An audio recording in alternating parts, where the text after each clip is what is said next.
Hi, guys. Trust you're doing great wherever you might be watching us from across the nations of the earth.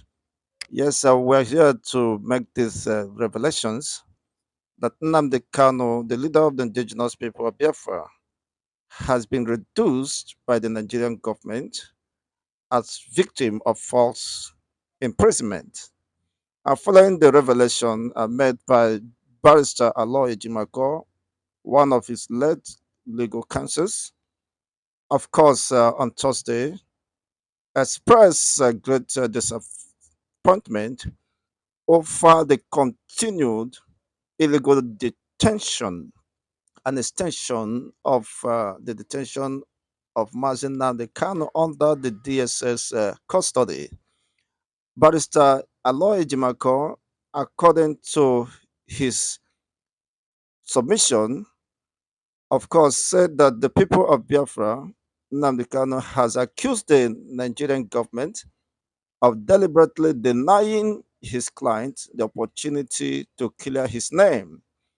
After the appeal court ruling that exonerated and dismissed all the charges levied against the leader of the indigenous people of Biafra, Mazin Nnamdi Kanu, and which was upturned by the Supreme Court by upholding the appeal by the federal government of Nigeria to upturn the decision of the appellate court of law, which dismissed all the count charges and demanded that the Nigerian government should compensate Onyendu, the leader of the indigenous people of Biafra.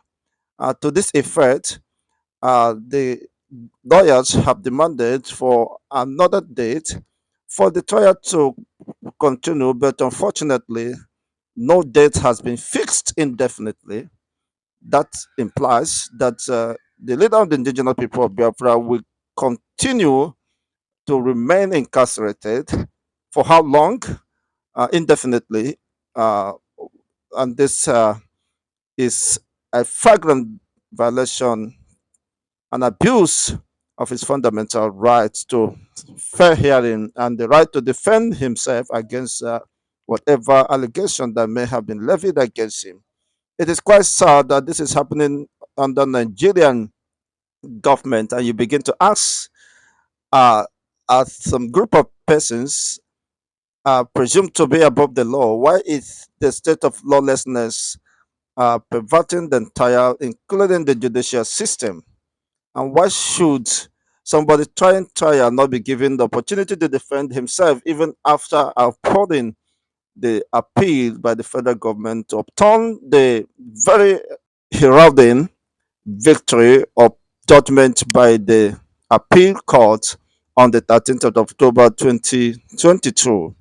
The lawyer said this is a short statement, of course, he made via his Twitter, that the legal team of the IPOB leader in the custody of the Department of State Services, noting that Kano has been reduced to a victim of false imprisonment by the Nigerian government over the non-fixing of a date for his trial. You can imagine, sequent to the legal team's meeting with as Nnamdi Kanu today, okay, when they visited him at the detention of the DSS dungeon, it needs to be stated that without any date set for his trial, he remains a victim of false imprisonment by the Nigerian state. Uh, Jimako has submitted. This is quite unfortunate. It is quite sad. And this, of course, must be resisted by any well meaning humanity, because this is becoming witch hunting and becoming a deliberate action to intimidate and, of course, to infringe on his fundamental right and that of his people, his family members, and, of course, the IPOB in general, which is a registered organization recognized by the United Nations and across over 200 countries, nations across the world. So, under no circumstances should, of course, his continued detention be allowed.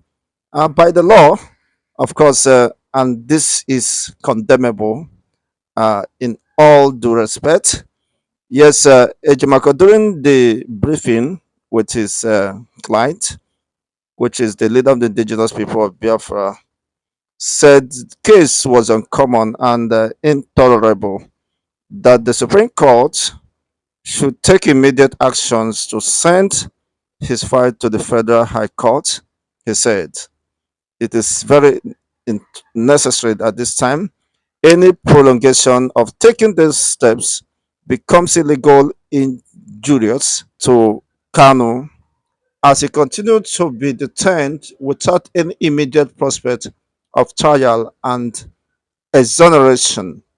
You said he should resume trials, and then why then, of course, denying him the right to do such by indefinitely prolonging, of course, fixing the date for such trial to commence. Recall that Supreme Court, of course, ruled in December 15th, 2023, that Kanu's trial on the charge leveled against him should continue. Then why? Of course, Kanu said he's ready for the trial, that he will get victory at the end, regardless of whatever delay. Of course, that or conspiracy against his right to freedom may have been ensued. Kanu being detained by the Nigerian government for illegal treason, funneling, and terrorism. However, the IPOB leader was discharged, of course, and acquitted of all the charges against him by the appeal court on October 13, as I already cited. Then why is the government of Nigeria not fixing a date? What are they afraid? What are their fears? Of course, why are they panicking? Let them resume the, of course, the supposed case. The same treason, felony, and terrorism that was quashed. Is it the one that we also called up in the high court when the trial commences? But the issue is that why are they still delaying the commencement of the trial? Of course, for him to defend himself, of course, and exonerate himself from all such allegations. Well, this will continue, of course, to make waves, not until Nigerian state decide to do what is needful. He has been discharged and acquitted, and as such, if the government of Nigeria think that they still have some questions to answer, which I doubt, with a sense of course, responsibility, that Mazen Nnamdi Kanu has no case to answer, has been submitted by the appeal court uh, before such a case of verdict was overturned by the Supreme Court. Well, let's see what Nigerians are up to regarding this. According to Aloy Jimako, he's one of his legal counsel.